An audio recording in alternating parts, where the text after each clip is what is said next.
Pure kamures. Tiếng đã đưa ye nhớ à phơi kiệt mà cái men tại mi Uganda tia cái ye lấy cái đấy ấy công tu mà cái luôn nó chỉ lim mission pa Uganda nhon by 2030 no mir care but we chỉ lim đó là pay way fight AIDS by 2030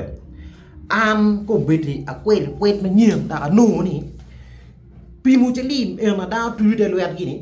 đau cái lù bây giờ tui để loẹt gì à cái style mà nhiều mà bây nơi mà liệt mới tui loẹt me pimo tu mà ana pimo gini mà bây giờ no ini cái ini biar đi ngờ mà ini thì chỉ lim ja mà nung limon mà white mà white cho wing này ngon đi à điều chứ mi ngờ ini biar cái cái này chứ không lem mà cái gì lem cái này té con nào thôi đi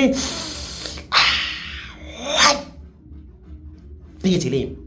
chỉ lim để gina white mà